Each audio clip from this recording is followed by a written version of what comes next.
Today on the Topping Show, Hershey hires a trans woman for their Canadian International Women's Day. The Daily Wire launches a chocolate product under their SheHer and HeHim campaign. Biden had cancer. Trump was the biggest highlight of CPAC. Ford reignites their hands-free driving. And Tesla has yet another recall. All of that and much, much more on the Topping Show.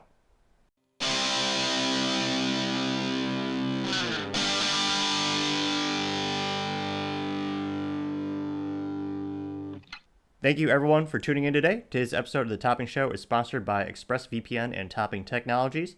ExpressVPN helps protect your online data, and Topping Technologies is an IT value-added reseller and services company with a special proficiency in IT security.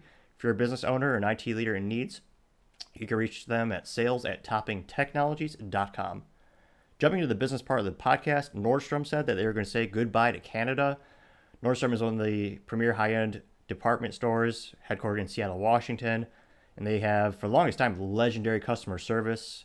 There used to be a joke in an age-old, not theory, but an actual legend that you could return tire chains to the department store, and it just was an example of their unparalleled customer service. The customer's always right. So I looked into it, and it actually has some roots in truth. So back, and this is just a story that every business should learn from. Great example. So Nordstrom bought 3 stores in Alaska, and according to the article I read, one of the stores that they bought used to actually sell tires and tire chains. And of course, Nordstrom bought the store and retrofitted the whole store to be a men's clothing department, in particular for that store. And a man came in, and he said, "Hey, I bought these chains from here earlier. Will you take them back?" And the cashier looked at the manager and go, "Yeah, we'll give them their money back for tire chains." And it is just a legendary store. I had some family work frontline there growing up, and just great stories about great people and some really good customers too. Now, unfortunately, the clothing store, they're going to be closing 13 stores across Canada, which correlates to about 2,500 jobs. This is coming in recent light of Eric Nordstrom becoming the CEO a couple years back. He and his brothers actually helped expand the company internationally throughout the years and were behind a lot of their major initiatives. Some people are starting to question Eric's leadership. They transitioned for most of the company history. The family kind of shared power. So even if they had a CEO, the brothers, they would all work together, and most of the power was more ceremonial when it came to a CEO or a particular title. They'd all kind of vote on things.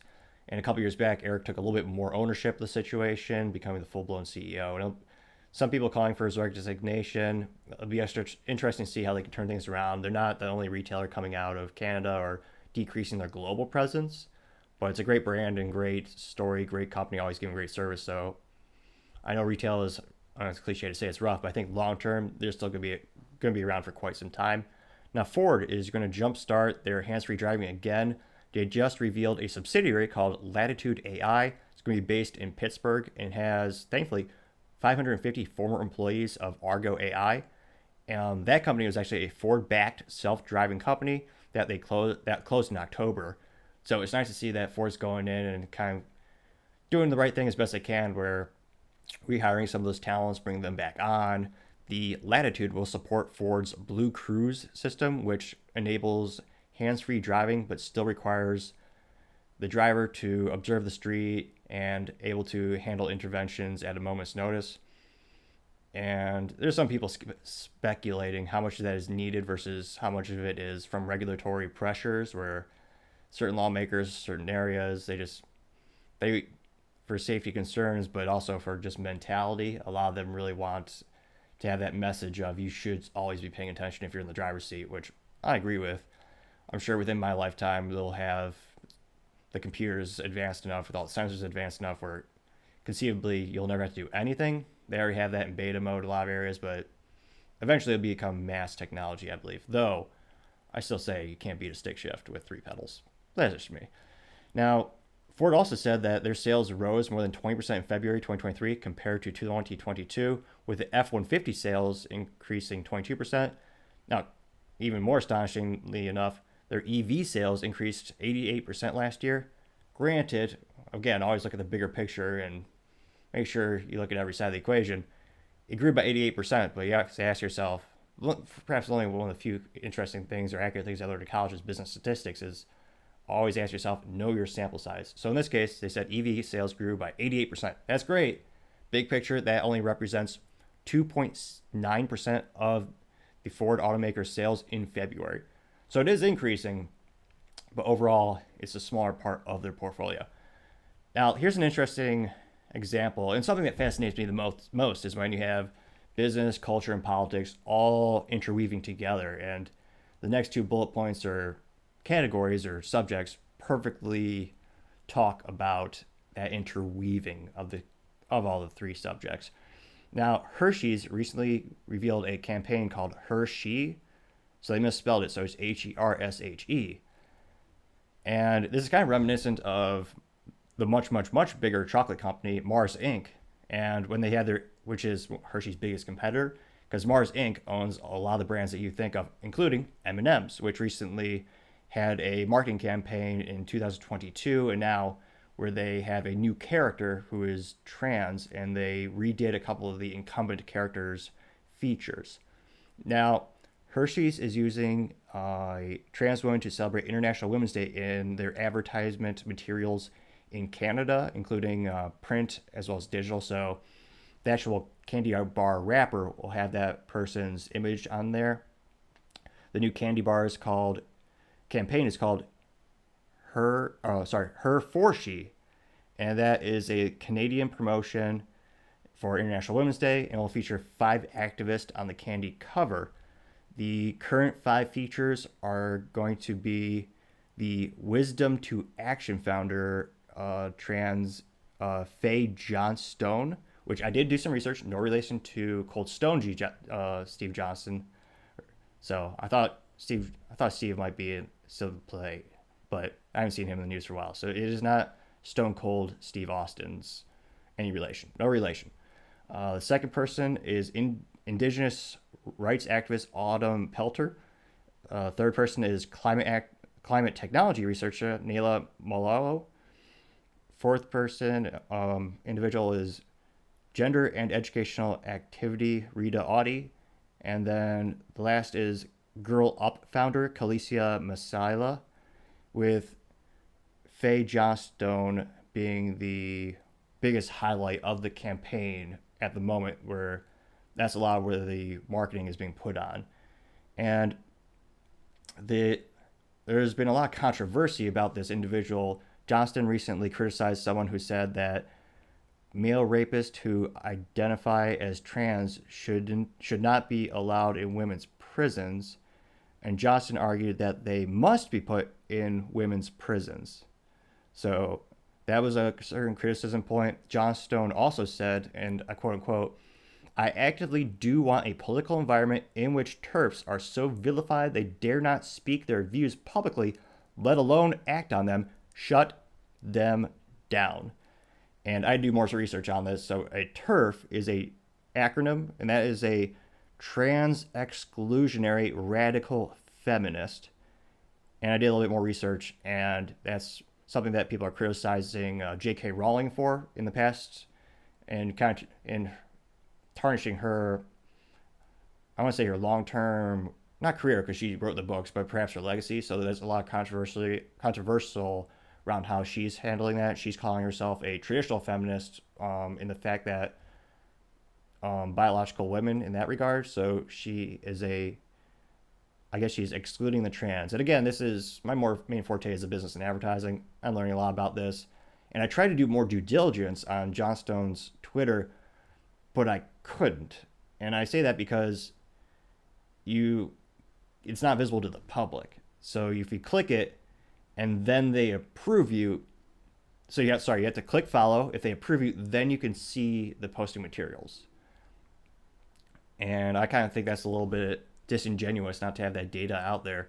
I mean, anyone could see my Twitter. Granted, it's boring as all to some folks, I'm sure, but it's out there for the world to see. And just based on the fact that this individual is wanting to shame others and not share their opinions, I feel that's not a great thing for Hershey's to highlight. I think again, I said it once, I'll say it before. I may not agree with what you have to say, but I'll fight to the death for your right to say it. And I think free communication and speech is the cornerstone of, some say America, I say humanity. I mean, It's how the best ideas come to the top, and it's how you learn, is learning about different ideals. And if you're not allowed to express those, you just become an echo chamber, which isn't how anyone really grows.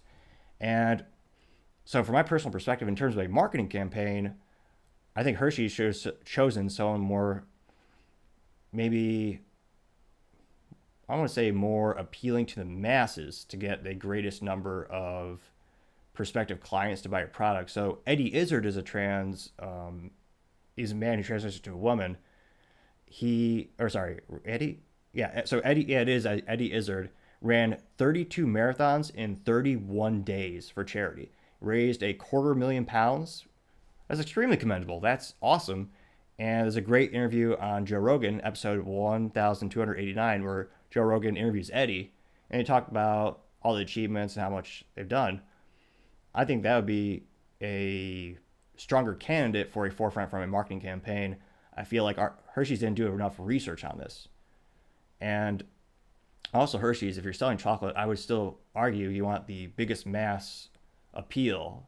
And it seems like with a campaign like this, it's more of a niche. And it's interesting to see that go out. And also, perhaps I would also choose different individuals to celebrate Women's Day. Personally, I mean, obviously, if I had to pick 5 to really, I think the United States, there's a month. If I want to put 5 women, I put obviously my mom. She's the best, obviously. But second, I put Marie Curie, who is behind the theory of radioactivity. So if you ever got an X-ray in your life and appreciate those medical innovations, she was the cornerstone of that whole theory that led to save millions, heck, countless lives. One of the best inventors in history. Second, I would say Stephanie Kwolek. Now, she is the inventor of Kevlar when she was working at DuPont. So she invented perhaps the greatest invention in history when it comes to actively saving lives. Every police department, military, before the invention of carbon ceramic body armor, they used Kevlar vests, also known as bulletproof or body armor. Kevlar being a material so dense and so woven together so tightly, bullets can't penetrate it. So instead of having a bullet go through you, it would just hit you. Granted, you still have damaged ribs, but you live. I mean, Stephanie, if any woman should be advertised as truly exceptional, I think Stephanie is one of the greatest inventors in history because of that contribution in and of itself. Now, other great mentions are also Maria Beasley. She invented the life raft, great invention. And then Mary Anderson, she invented the windshield wiper, which, if you ever driven in the rain, exceptionally important. So it's interesting to see Hershey's come out with this campaign. It seems to be advertising to very few, which, depending on what you do as a business, if I was a chocolate company or soda company, I would want every customer. The most important thing about business is knowing your clients. That being said, I think the Daily Wire is brilliant because they know their customers, they are appealing to them. Going off of that, so the Daily Wire and Jeremy Boring, the co-founder, he launched a chocolate campaign. So they actually launched a product to compete against Hershey's. And it's only 48 seconds long, so I'm going to play it. And I think it gives a good summary of it, and we'll analyze it. International Women's Day is upon us again. And I love an international woman. But our friends over at Hershey's, they don't even know what a woman is. They've hired a biological male to be the spokesperson for their Women's Day campaign. And they're calling that campaign, and I swear I'm not making this up, Hershey. Hershey. It's humiliating. And it's the reason that I'm launching Jeremy's chocolate. We have 2 kinds, SheHer and HeHim. One of them's got nuts. If you need me to tell you which one it is, keep giving your money to Hershey's. But if you're tired of giving your money to woke corporations that hate you, and you're looking for a delicious chocolate bar from a company that actually wants your business, head over to IHateHersheys.com and order Jeremy's chocolate today. So that is it already has 8.5 million views on the Daily Wire LinkedIn page and on not LinkedIn page. I'm so used to that default for business talk on their YouTube channel. And that commercial was brilliant for a couple reasons. And the first one was being the Daily Wire, they're a news organization and political commentators. In the video, he had 2 of his biggest stars on the show. So he had Brett Cooper, who is known for the comment section with Brett Cooper, millions of subscribers. She has some really interesting takes that I appreciate. So she's the one who is standing there, and she receives the what was it, the SheHer? She received that chocolate bar. And then to Jeremy's left is Michael Knowles, who is another brilliant, I would say, really talented commentator and podcaster, YouTuber that works for the Daily Wire. And it was hard for me not to laugh because as soon as Jeremy was saying nuts, I mean, Michael was smiling like a kid in middle school. It was quite interesting and charming. And is also, so in that commercial, he highlighted two of their top talents. So if you're watching that commercial, you're going to wonder who those people are. That's going to direct traffic to their YouTube channels, to their podcast outlets. So that's really smart to advertise for your own company in that regard. The commercial is under 30 seconds. You have Jeremy being the owner of the company, putting a face to the brand, shows you the product. And I thought one of the most brilliant things is they bought that URL. And that's something where for maybe over a decade, conservatives and Republicans have complained that all these companies only care about people on the left, and they don't cater towards us. They don't care about our needs. Well, yeah, that's kind of true because you never speak up. It's like, so it's hard for the companies really to know or care if one side doesn't say anything and one side gets upset or happy. They're going to placate the needs of the louder side. So Daily Wire, instead of kicking the can down the road, they decided to start their own product to cater towards their actual customers. Their customers being conservative folks because it's a conservative media outlet. And this is brilliant because you have two chocolate companies that have taken on politics on the left, or some would say to the left, and no one's really catering to the right or the middle even. It's a brilliant chess move in business. And this isn't the first time. It's actually the second. The Daily Wire did a similar campaign called Jeremy's Razors, where after Gillette had that toxic masculinity commercial, and then later Harry's Razors dropped the Daily Wire because Michael Knowles, who was in this video, he had the audacity, he actually said, men are men, women are women. So 2 tweets complaining about Michael Knowles led to the cancellation of Harry's Razors sponsoring the Daily Wire, which in retrospect was a great thing for the company because it jump-started this initiative. So they're getting a month-to-month subscription with the razors. And now they have this chocolate. And it's a high-end commercial, great graphic, or great video production. The voices all sound phenomenal. And in terms of building a parallel economy, we are seeing that more and more in the United States. For better or worse, it's happening. So to cater to their customers so perfectly, in this case, I actually think it's an exceptional business move and a move on the chessboard, some might say tactically, for them to cater to their audience with a quick, funny, informational commercial. And they're introducing a product that no one had ever thought about chocolate being a political thing. But now that it is a thing for the people who care enough, you actually have a choice. So that's a brilliant move by the Daily Wire. And it'll be interesting to see what else they do for their fans and for their customers. And the most important thing in business is take care of your customers. They will take care of you. Now, going on to the culture part of the podcast, we have Sheriff Grady Judd arrest a rapper who made a video about his crime. And Polk County Judge Sheriff Grady is known as, quote unquote, America's Sheriff, which is kind of a popular, it's an interesting title to have. And perhaps it's because he doesn't abdicate responsibility and actually carries out the law and enforces the law, as opposed to some who abdicate from that completely in some cases. Now, the self-proclaimed rapper Darian Chandler, no relation to Chandler from Friends. I did a Google on that, or Brave. And he is a 19-year-old man who, I should say, I guess, allegedly killed, quote unquote, John Bang Bang McGee, shooting him in the back, allegedly, I guess. And then later making a rap about that specific crime. Perhaps not the most prudent move. Lil Darian was arrested when he was 11 years old, 13-year-old, 14-year-old, 15-year-old, and then again 17-year-old, before he was just recently picked up on probation by Sheriff Grady and his team. And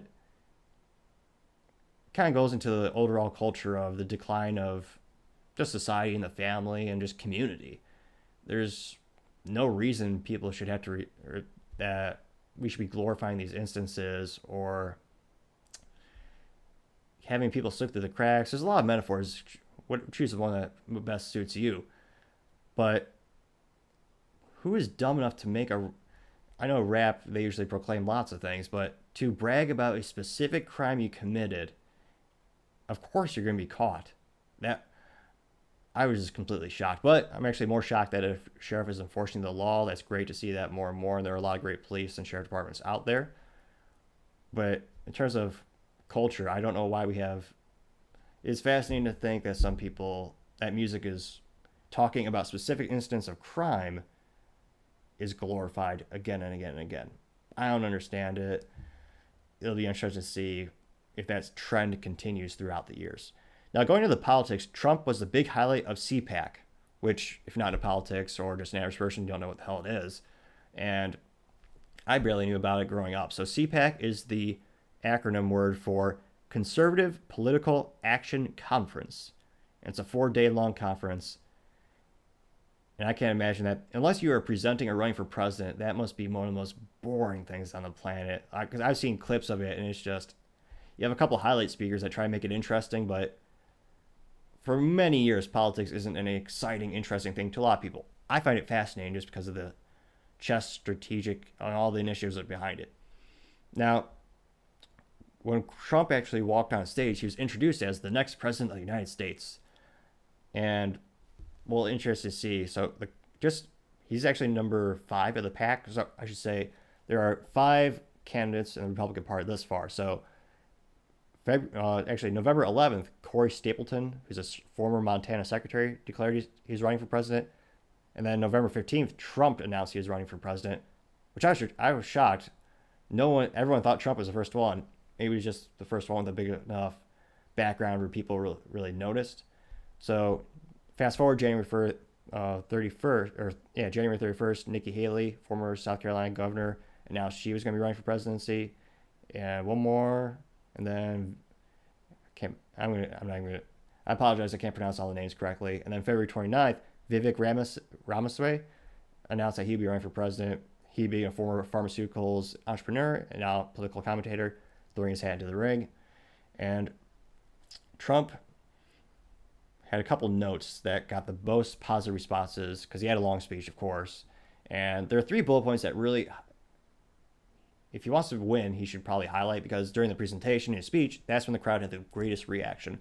The 3 bullet points were culture war battles, if I could enunciate properly today, parental rights, and women's sports. And if he was clever, he would probably put those into every one of his political campaign messages, because for many people, those are extremely important things that the culture needs to focus on. And probably the top one, if I had to pick one that I think that will gain him the most voters, potentially would be parental rights.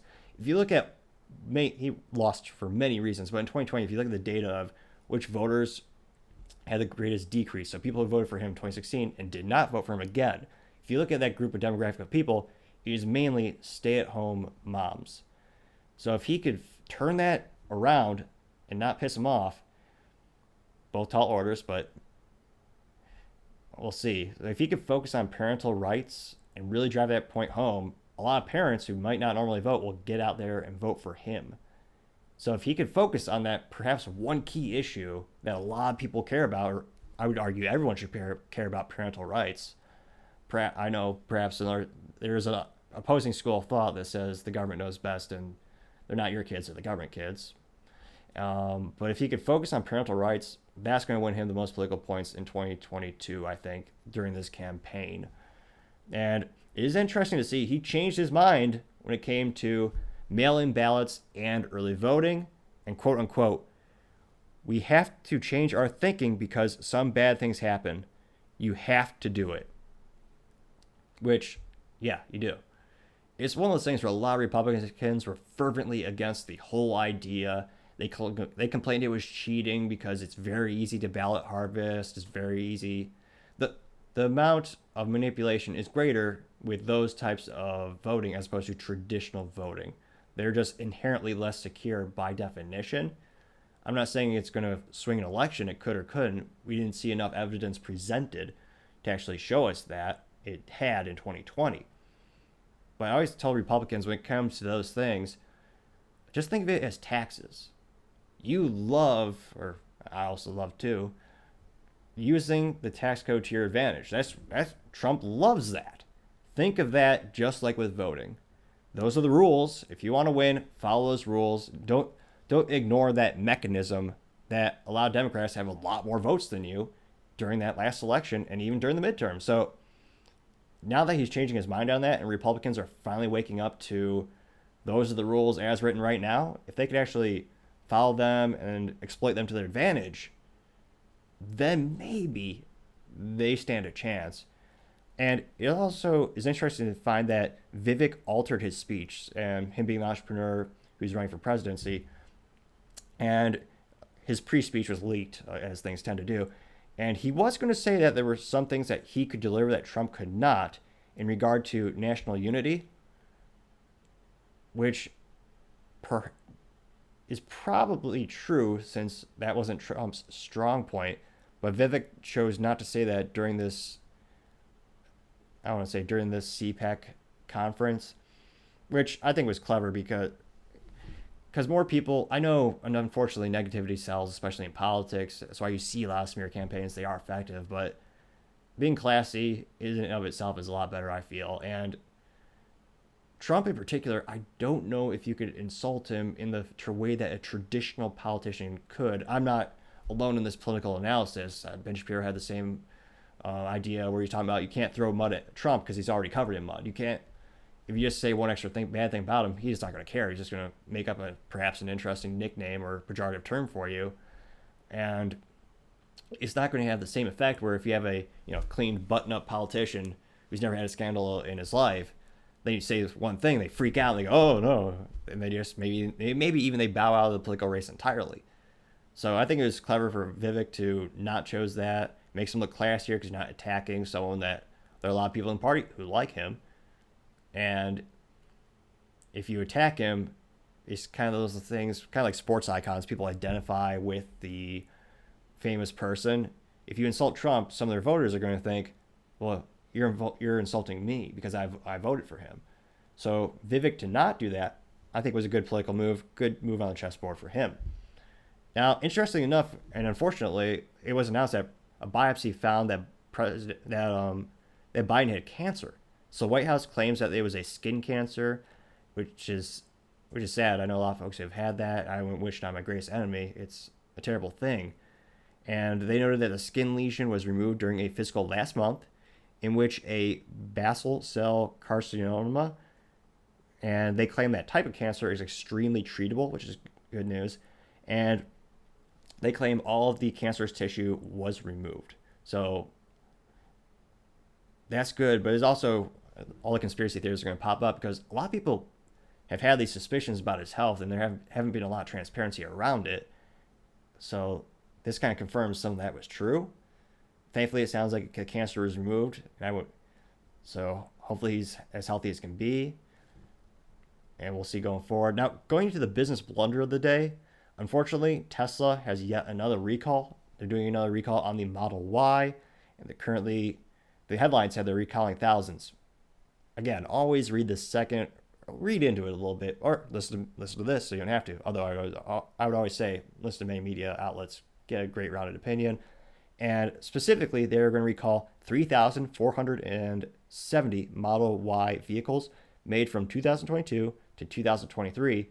And the reason is due to loose bolts in the back seat frame. So thankfully, no one's died from the incident. It's not a catastrophic failure in terms of your engine's not going to blow and you're going to be having to pay for it or have to deal with maybe being without the vehicle for a long time. Now, unfortunately, this is the second time the Model Y has been recalled. In February, Tesla recalled 362,758 Model Y vehicles because they had the self-driving beta software that, quote unquote, could be unsafe around intersections. So this being a much less recall, much smaller scope, is a lot better, and it is optically is better that they are ahead of the problem. It hasn't caused any major issues yet. But there's always been rumors about their quality in terms of certain parts of the car. A lot of people note the gaps between doors, and they're getting better over time. But I think they need to take a little bit extra care of the vehicles, especially when there's already so much scrutiny over Tesla, with people saying Elon is dividing his time and not giving his full attention to the company, even though they had a record Q4 profit. But still, the optics around it don't look great. So that's got to be the business blunder of the day. Thank you so much for tuning in today. If you'd like to see more content like this, don't forget to like, subscribe, comment, tell your friends, tell your family, tell your coworkers, tell your enemies, heck, tell anyone. Y'all just stay safe and fight the good fight.